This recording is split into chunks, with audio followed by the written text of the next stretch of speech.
Welcome to yet another tutorial for Mobi Clinic. Here at Mobi Clinic, we are trying to make access to health relevant information available to you, all our CHPs and VHTs in the different communities that you work in. Today we will be talking about essential medicines and how you would be using them in the communities that you serve. So the list of essential medicines was developed by World Health Organization, and different countries develop their own personal lists from World Health Organization. What are essential medicines? These are medicines that are used in the day-to-day activities that involve saving lives.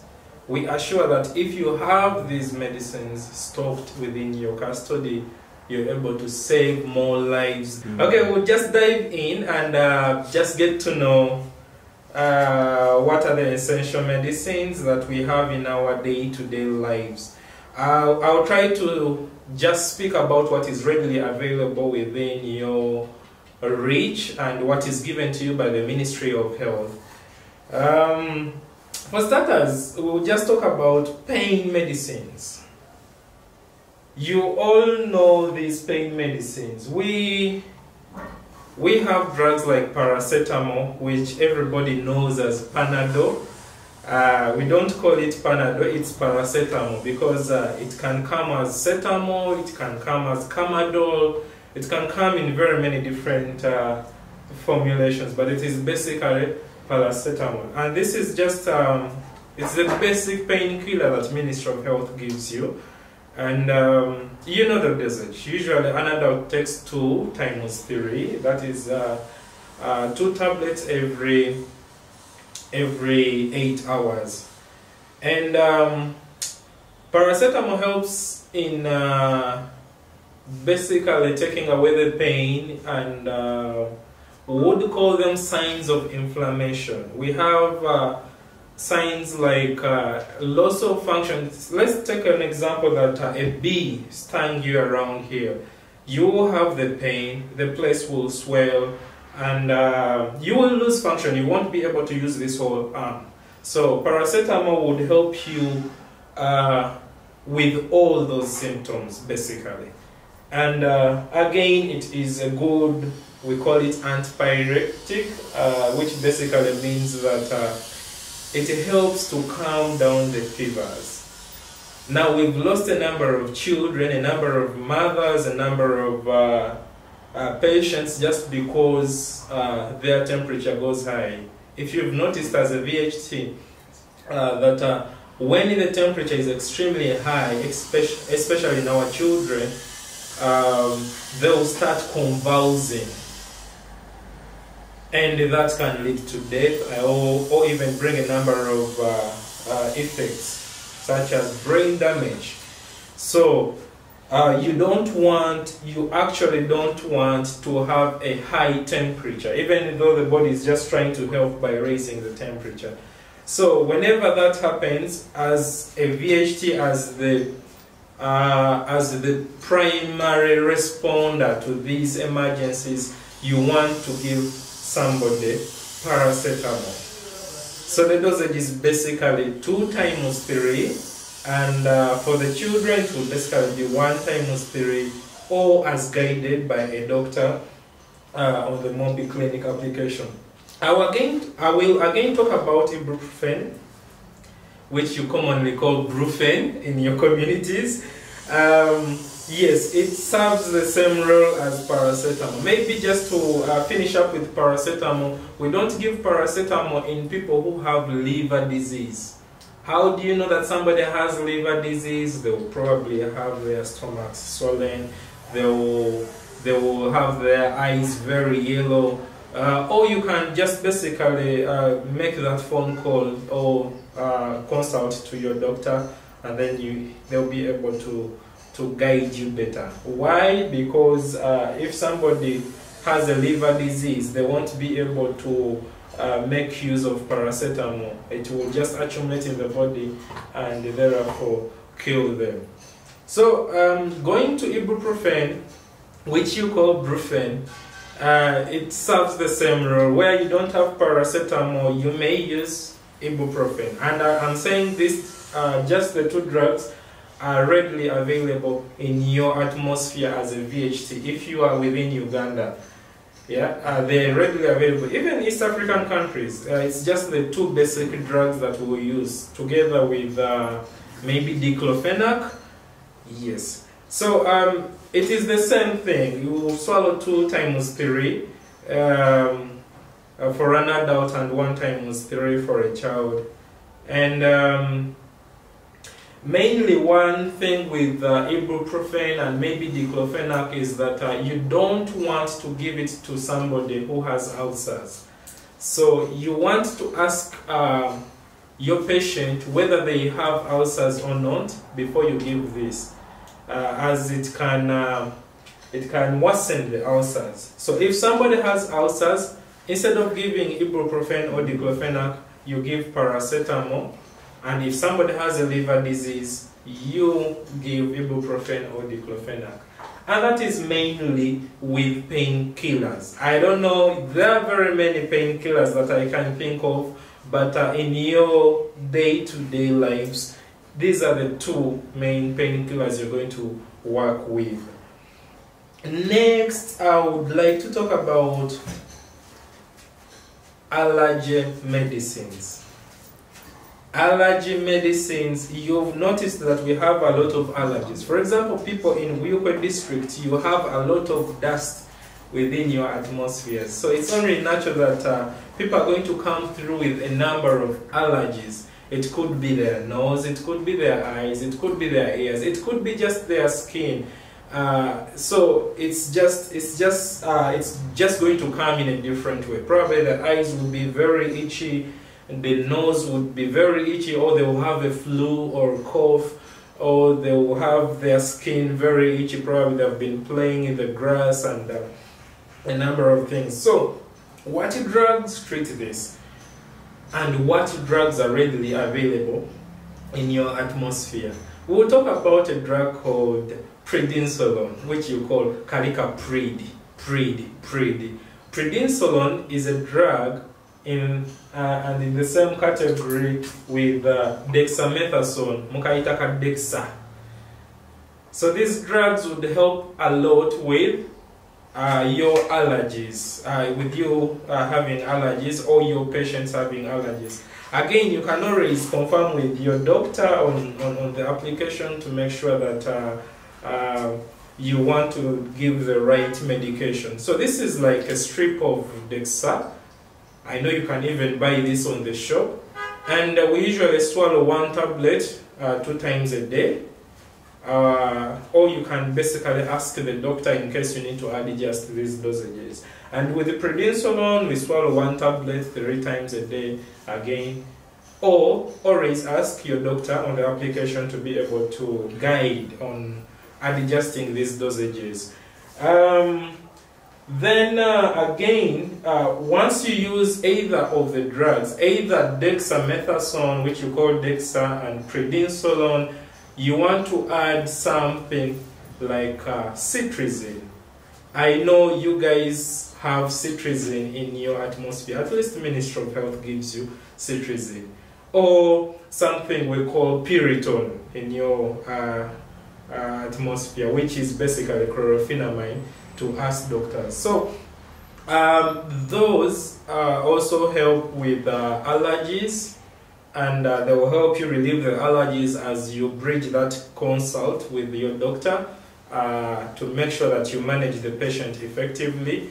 Maybe one thing you want to, you don't want to do is give dexamethasone and prednisolone for a very long time, because it has its own effects. So just give like 1 drug, and then make sure that you consult the doctor immediately, and then you're able to continue with the drug with the guidance of a doctor. Then with the cetirizine, it has effects of making you very sleepy, very sleepy, very drowsy. So you don't take cetirizine and Piriton when you're going to drive your car bicycle. You will end up knocking people or your motorcycle. You end up knocking people because it will affect with your concentration. So make sure that when you take it, you're going to basically stay home and not strain yourself, because it will affect your concentration. It will make you very sleepy. It will make your throat very dry, so you'll need to take a lot of water. It might give you some constipation again, just because it dries up the whole mucous membranes. So when you take cetirizine, make sure to take it along with very many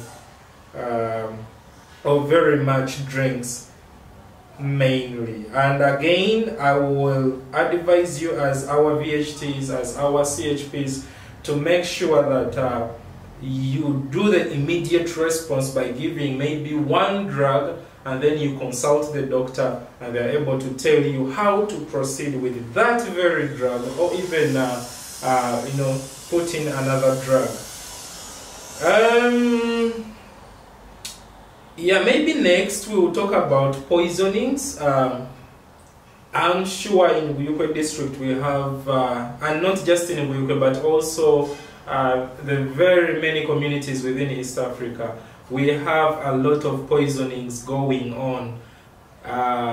Somebody has been given medicine used to spray on tomatoes, and then they take, and the nearby facility is way too far for you to rush the person there before they die. And even when you reach these hospitals, there is a thing of time. From what time did somebody take the poison, and then to what time was the intervention actually made? So you find that by the time you reach the nearby facility, which is something like 6 hours, you've already lost time. You've lost time, and the poison has already gone into the whole body. So we are not going to sit here and try to go through the different poisons and how we have antidotes for them. But the one thing I want you to be sure of as our CHP is that you can always give activated charcoal. You all know activated charcoal because it is available even at a health center too, and it is even equipped, it is given to you as VHTs. It is in a tablet format, and basically it just looks like your charcoal. It just looks like your charcoal. So what it does is that it goes into the stomach. If you give your patient this charcoal, like 20 tablets, they chew and swallow, it will go into the stomach and bind the poisons together and make sure that they are not absorbed into the blood. And then you can rush the person to the nearby health facility through the mobile ambulance, or you can actually consult the doctor online. I'm sure our application and the doctor's own will be able to respond within the shortest time possible, and you're able to make an intervention, a lasting intervention. But as a VHT, you need to make sure that you have given the activated charcoal in order to save somebody's life based on time. So basically that's the only antidote we are going to talk about, which is available at your level as a VHT. Then the different other antidotes, you can always consult your doctor.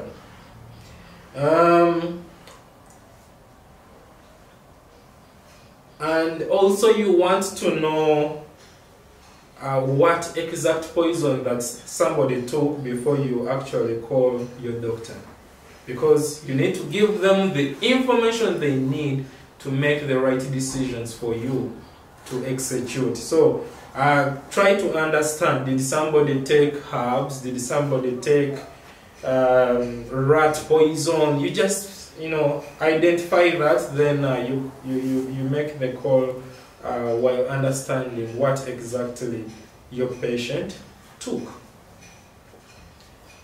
We will talk about anticonvulsants.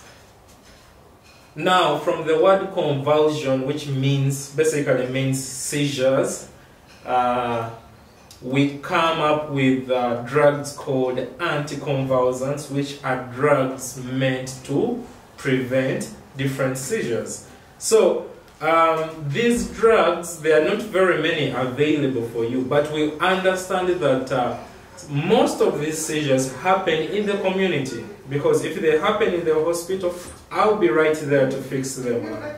But many of you don't know how to manage seizures. Some of you put the spoon under the tongue or whatever you put in the mouth, which is not advisable. It is advisable that you hold the person still and make sure that their head is not onto different parts. You know, you just make sure the head is in one position and they are safe. You just protect them. But then if you're a VHC and you are a CHP, we understand that you may have some of these drugs you want to use to make sure that you control the convulsion or you control the seizures. Now, these seizures may come when somebody has a very high temperature, like we saw when we were talking about painkillers. They may come when somebody has epilepsy. You know, it's just a disorder of the brain. It is not witchcraft. It's not anything like that. So they may also come when somebody has been poisoned. Yeah. So, but mostly in your environments, in your communities, we have more of what we call febrile convulsions. These are convulsions that come as a result of too high temperatures within the body. Say your child has malaria and then the temperature shoots high. So they end up convulsing because the body's temperature is so high. And in most cases, just you giving a painkiller or something for fever may not necessarily help at this point. So that's where we use something we call anticonvulsants. Now, what is available in your community is something called diazepam. Diazepam is a drug that helps us to prevent convulsions. You probably know it as Valium or the different names it comes through. But also, if you're very privileged, your communities may also have drugs like phenobarbital. These also help with convulsions. Sometimes they are small, we call them pessaries or suppositories that you just insert in the anus, because a child who is having a convulsion cannot necessarily take a drug by mouth. And as a VHT or as a CHP, you may not have the expertise to give the different injections that are necessary at that point. So therefore, Ministry of Health is equipping you with a suppository. It's a small tablet we insert in the anus. The anus is not seized, my dear. So you just insert it there and you just hold still. You know, the bumps, you hold them still like this, and the convulsions will go. Then you make sure that you make a consult quickly with your doctor, either on the application or you rush that patient to the hospital. Because even when you manage this convulsion, you don't know what has caused the convulsion. And that is a thing for the doctor to find out. So you have to rush the patient to the nearby health facility or make an instant consultation on the digital application to help you make the right decisions as a CHP, who went through my class. Okay, I'll talk about we call them anti-infective medicines, but that's just for us. Let's just deal away with the medical terms. Let's call them dewormers, basically.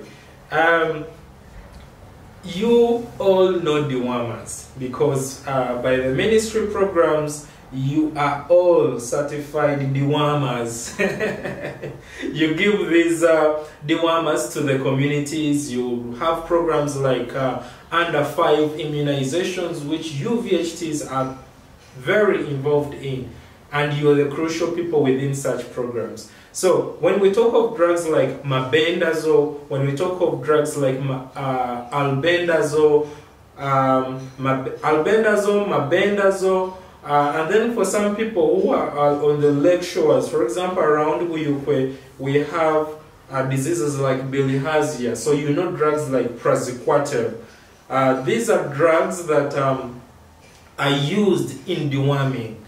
But for the rest of the communities, you know albendazole and mebendazole, which are the basic 2 dewormers that we give our people, our patients, our clients.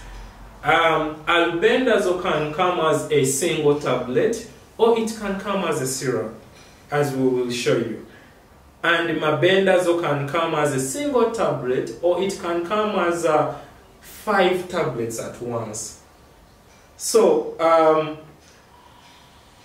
we usually give just 1 dose. Just 1 dose is enough to take away the worms, to remove the worms. How these dewormers work, they work in very many different ways.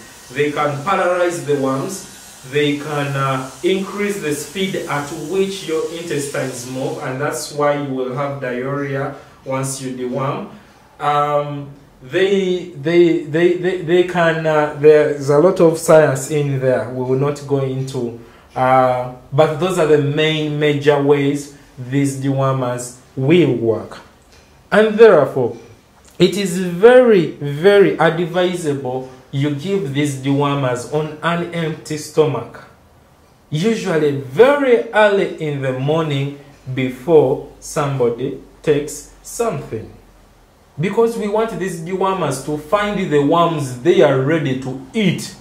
And instead of eating food, they just eat the medicine and they die. However, if you've packed your posho and cassava inside the stomach, and then you're giving somebody dewormer, the worms are going to hide within the food and they won't be killed effectively.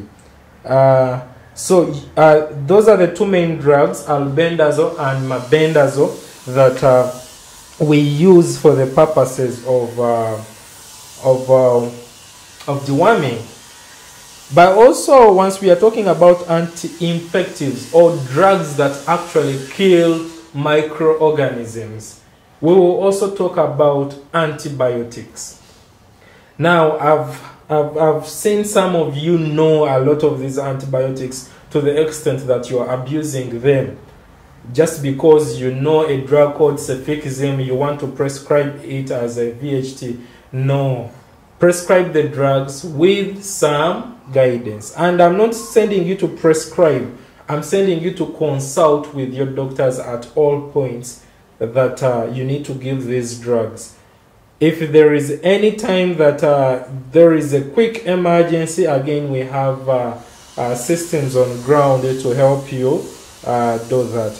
When we are talking about antibiotics, it's not news that you all understand this drug. Even if you were like born 3 years ago, you know what amoxicillin is. And for you as VHTs, you know amoxicillin because it is given to you. Like I said in the very beginning, I'm not going to talk about drugs that are not available for you. The drugs that are not available for you, the doctor will prescribe them for you through the application or through the digital approaches, and then you'll be able to write them down for the patient to go and get them. But the drugs that you can issue as a VHT are these. So, mainly, you know drugs like amoxicillin, you know drugs like metronidazole is the name, but you call it metro. So these are the 2 main antibiotics that are within your atmosphere. These are the 2 main antibiotics that you use in your day-to-day lives. And we said we're talking about only essential medicines. We are sure that you can save a life with just these 2 antibiotics before you even go any further to cefixime, cephalexin, the drugs that you've had your doctors say make use of what is available.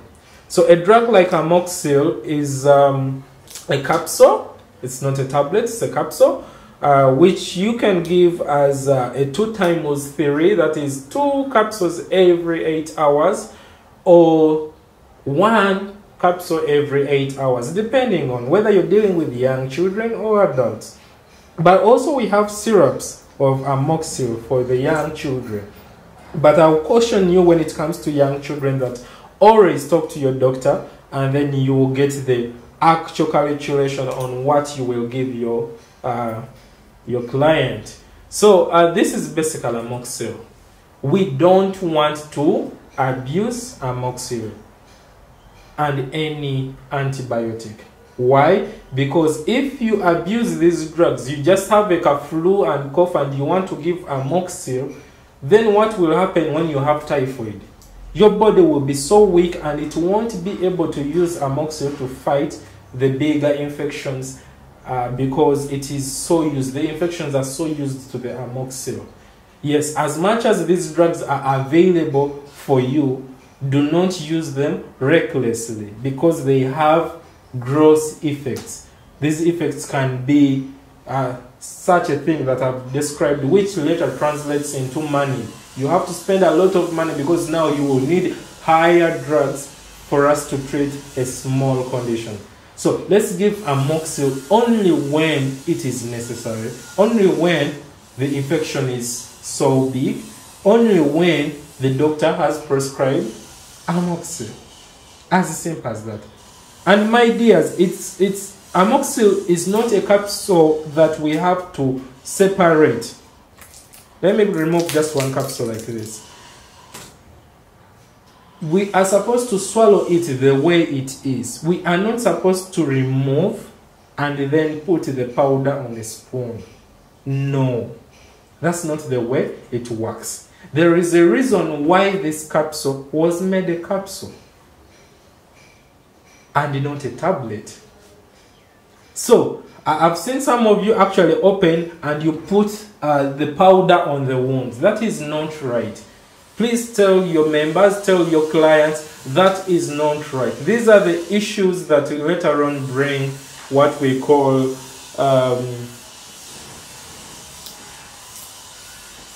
they bring the problems that we earlier on discussed about. So let's use the drugs in the right way with the right consultations from the different doctors.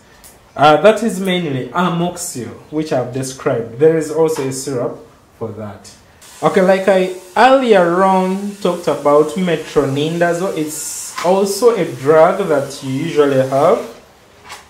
You usually have amoxicillin and metro as your basic antibiotics.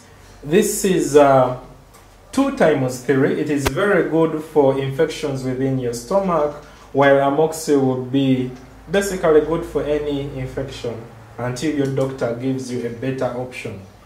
Okay, I've talked about the drug called metronidazole, which you call Metro, which is also readily available for you as a VHT, given to you by Ministry of Health as one of the essential drugs. Again, these are drugs that, if given timely, will be able to help you prevent the extremes of disease, but also save a life.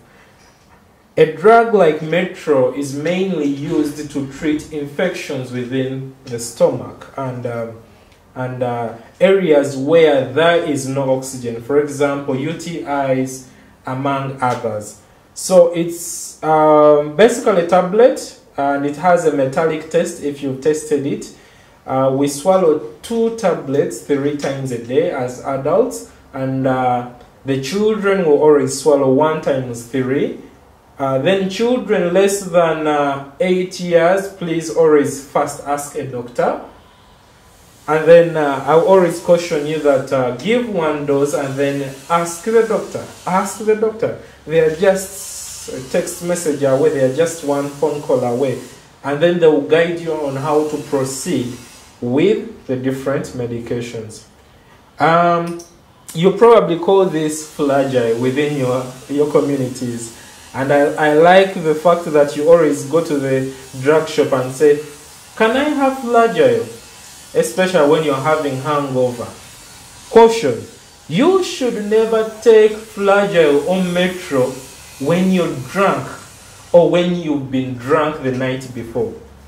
Why? It's because you will stay drunk for the rest of the day, if not even have more severe effects. When you take metro or flagile, it stops the way the body handles alcohol. Therefore, your body will remain with a lot of alcohol quantities within it, and you will always have this hangover feeling and maybe stay drunk for a long time, if not forever. So, we should make sure that we don't take flagile when we are drunk.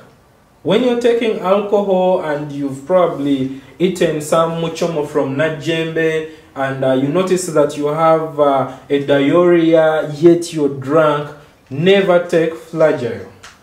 We take flagile when we are sober, when we've not taken any alcohol. So that is a caution for you to make sure that you always ask if the client is drunk.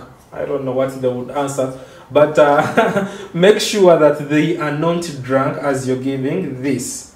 I've seen very many drunkards go to the shop with a hangover and they want to take flagile only for them to stay drunk for the rest of the day. So let's make sure that we are not misusing this drug. Like I said, it is also good for UTIs. I don't mean to say that we insert it in there, we just take it by mouth. Again, the adult dose, which is 2 times 3, and it helps with UTIs. These are just quick responses, and I hope that for every different situation you face, you're able to ask your doctor on how to approach the different situations, and you'll be able to have the guidance. The doctor will be able to tell you how to use the drugs and which exact dosages to take. There are drugs like Ampiclox, which you have, cloxacillin, doxycycline, which are usually green capsules. I won't talk much about them because some communities have, some communities don't. If your community has these drugs and they have been entrusted to you as a VHT, the first level of healthcare within Ministry of Health, then yes, work hand in hand with your doctor. Work hand in hand with a series of doctors that are online on the application, and then they'll be able to guide you. We have drugs like azithromycin that you usually use for tonsillitis. Again, work hand in hand with your doctors to make sure that they give you the right dosage. They make the different calls at the different times on whether we'll be using those drugs or not. And mainly that is anti-infectives, or not forgetting anti-malarials. Once we are talking about parasites and the microorganisms, we should not forget malaria. It is also caused by a microorganism, not a mosquito, but a microorganism carried by a mosquito. And now this is a drug we all know, honestly. We all know, unless it's your first time in Uganda and East Africa, I would like to introduce you to Coartem, Lumatem, Atefan, mention it, whatever you want to call it. But literally for us, we call it artemethyl-lumefantrine. At the end of the day, it will take on different names, and depending on what works for you or what Ministry of Health has provided for you, probably you will understand it as Coartem, because I've seen very many of you refer to it as Coartem, whether it's Artefan or any other drug. VHTs, you have these drugs. It's not news that we have a malaria burden by virtue of us being in the tropics.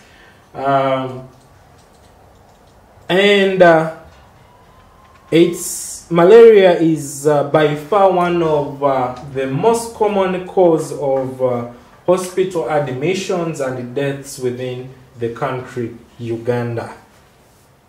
So I would be sure that if you had this drug alone, you're able to save very many lives. Very many lives. I tend to tell people that by growing up in Uganda, I've already suffered from malaria. I didn't need to become a doctor to understand how malaria really affects or presents. Basically, you know from your VHT trainings, the fever, the joint pains, the feeling of wanting to vomit, the coldness certain times. All these are symptoms of malaria, but it may not necessarily be malaria. Ministry of Health is asking you that, yes, while back then, every fever that came through, you would give drugs for malaria. It's not the same now. All we have to do is test, always test, always test.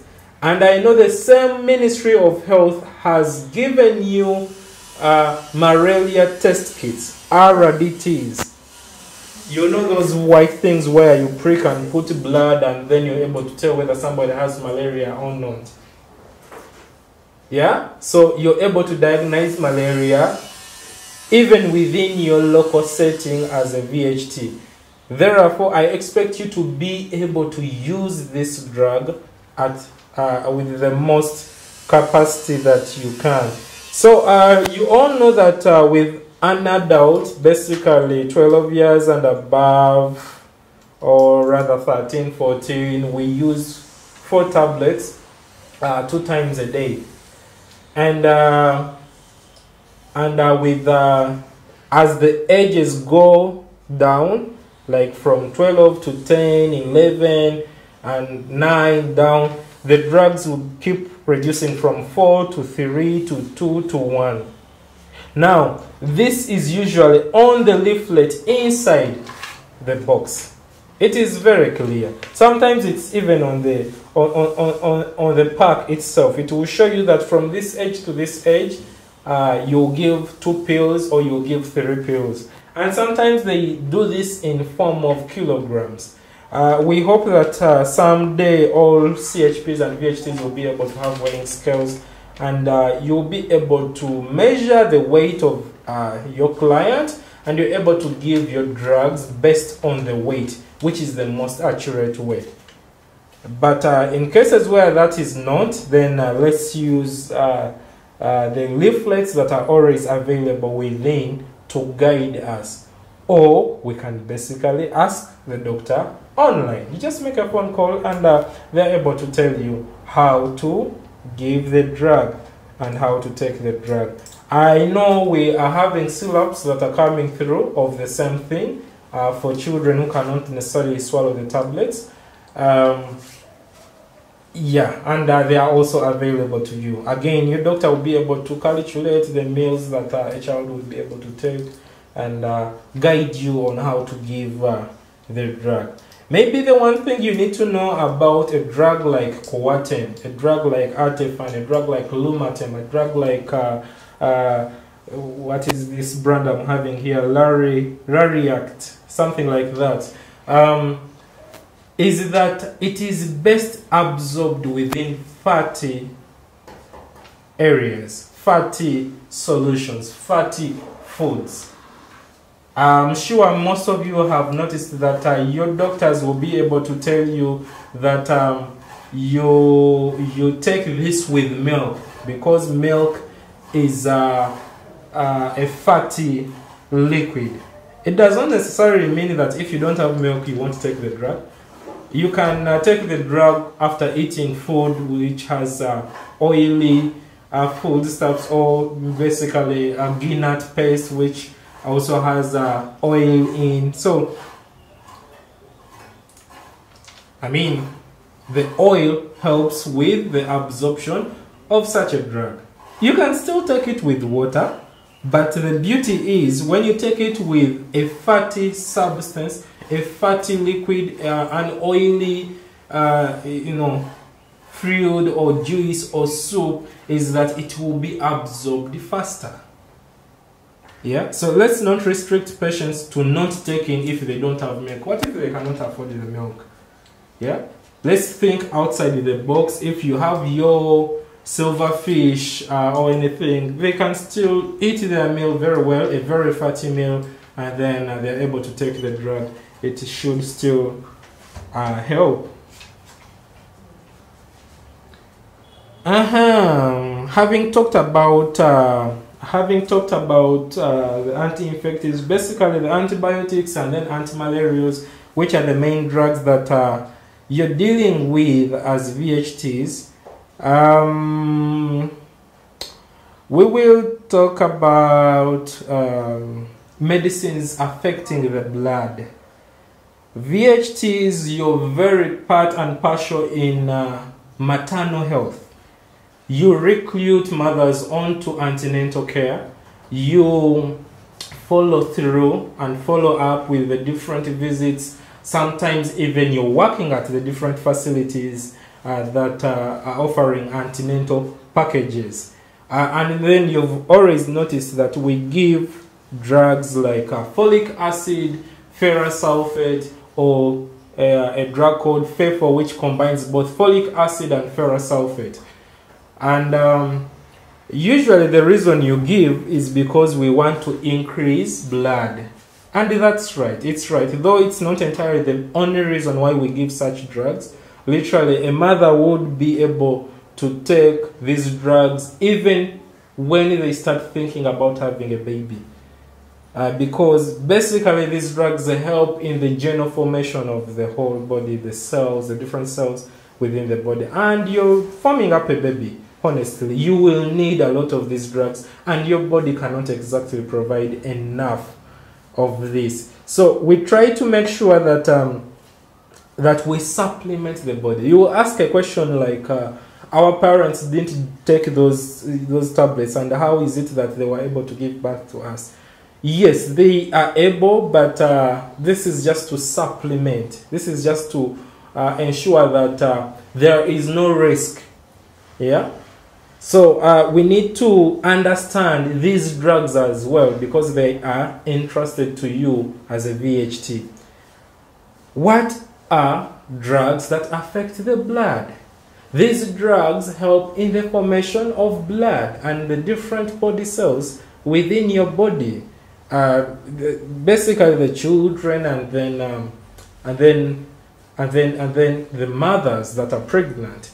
So we give these drugs as 1 pill per day. We can give 1 pill per day for the whole course of pregnancy, or for the whole course of whatever we are trying to solve. Is it an anemia? We have our adolescent girls who overbleed during menstruation periods. They might benefit from drugs like this. And you as a VHT, you're able to know that, oh, so-and-so's daughter is 17 years and they're bleeding a lot. How can I help? I can give a drug that helps increase blood formation within the body. A drug such as FEFO. Yeah? So let's understand these drugs very well. I know we've been giving them. We may not necessarily understand why we are giving them. We may have questions and myths of why we are giving these drugs, but it's just as simple as that. As simple as I have explained. It's nothing really complex. We are just supplementing the body. You need to tell the mothers that this improves outcome. And then they will be very, very willing to take these drugs.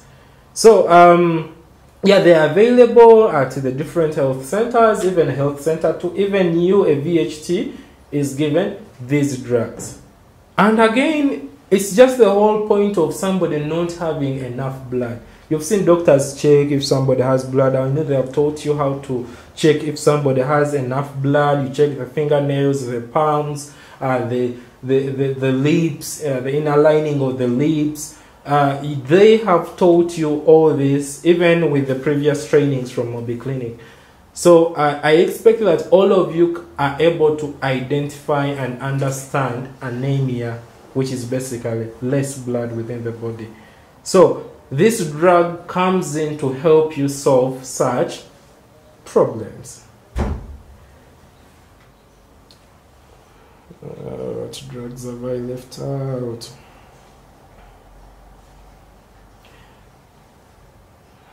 Oh, there's a complex. Those are you're going to wrap up, see? Yeah, I'm wrapping. Okay, let me talk about. Yes, now that we've seen pain medications, we've seen anti-infectives, where we've basically seen the antibiotics, we've seen the anti-malarials, we've seen anti-allergy medicines, we've seen poisons and how we handle them. I would like us to talk about mainly drugs that we use in the treatment of diarrhea, which is basically ORS, or oral rehydration salts, and zinc sulfate. Zinc sulfate is a big tablet which helps with the replenishing and repair of the different membranes. So we can use zinc sulfate in very many different ways. I know we've tried to understand zinc sulfate more from the COVID-19 duration. Very many people didn't understand zinc sulfate, and now they do, and they're just taking it recklessly. Where we can use, wherever there is damage to a membrane, we will use zinc sulfate. That means when somebody is diureting, their membranes are being destroyed, zinc sulfate would help. Flu or cough, where we need to repair the membranes within your nose and mouth, where we have wounds over the whole body, zinc sulfate will be able to help. But also, ORS is very handy and important in the management of diarrhea. As a VHT, as a CHP, even if you don't do very many things and you just give ORS to the child who is diureting, and then you're able to rush them to the facility, you've already saved the day. You're the hero of the day, because many of these are going to die from dehydration, and sometimes by the time they reach the facility, they are all worn out, and a doctor has nothing to do totally at that point. So that's the brief understanding of that. With zinc sulfate, we give 1 pill per day, whether they are adults or young, except for 6 months and below, where we give just half a tablet. We also have medicines that we use in reproductive health. And just as I was saying that you all VHTs are major stakeholders in maternal and child health, somewhere within maternal we have family planning, which I know the different facilities have taught you how to handle this, how to give an injection of Depo-Provera, how to give pills for family planning, how to give condoms, among other things. So in there is an aspect of drugs that I want to talk about. Basically, the injection of either Cyanopress, Depo-Provera, or whatever injector plan somebody would use. The implant, which is basically done by a midwife or a doctor. But I know you will have the injector plan, and then you will have the pills that are taken once a day for a month. You need to understand what these pills are for, what these medicines do to the body, and how they help us achieve the goal of family planning. But this is a whole session of family planning, which was earlier on discussed, and I'm sure these drugs have been handled in details. So we will just complete this by talking about the creams and disinfectants. We have, they are not necessarily drugs, but they are we call them sundries, things that we use to sterilize or clean our atmospheres as health workers. And I believe as a CHP or a VHT, you deal with medical issues, and therefore you need to be at the A game in preventing infections and transmission of infections from one person to another. Now, I understand that the ministry is providing you with gloves, but they may not be the only thing you need. You will need liquids and fluids that help kill microorganisms on just floors as this. On when you've just touched a patient, you need to clean your hands. And usually we use alcohol-based sanitizers, which you all know by way of COVID, honestly. You know, you've seen this. Again, the hospital will prepare those for you. I want to go into preparation. Sometimes they're like pre-packed, they're like alcohol swabs, which you've also seen. Sometimes we use something called chlorhexidine, which is like an orange or green or even soap, you know, antibiotic soap, antimicrobial soap like Protex, Dettol. These all can help with cleaning your instruments and your hands as you work onto your patients. But also, I promised to talk about the creams. There are different creams. Some creams are here to help us take away the swellings, the pain.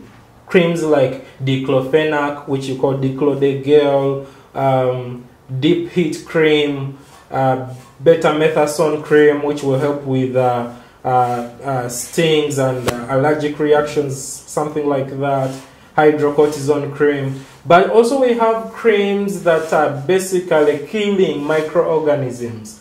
For example, Candidam cream, clotrimazole, which kill like fungal infections onto the skin. Again, these can be made available for you because they are relatively safer. You pose very less risk when you apply them onto the skin than somebody who has taken a drug. So I'm sure the ministry entrusts these creams to you, and you need to know what they do and how to apply them, among other things. Again, you can seek guidance from your doctors, and they will help you guide and understand how to manage these.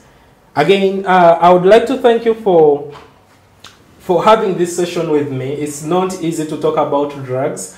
It's not something that is easy on the mind. Therefore, it's going to strain you. You're probably going to have to watch this video twice. But again, understand the principles. Once you understand the principles, you will be able to understand these basic drugs. I have not brought out the whole list of essential medicines as given to us by the World Health Organization, but I've tried to populate out a few based on experience and what is made available to you by the ministry. And I'm sure that with this understanding, you'll be able to manage your patients better and then seek consult from a doctor. Thank you.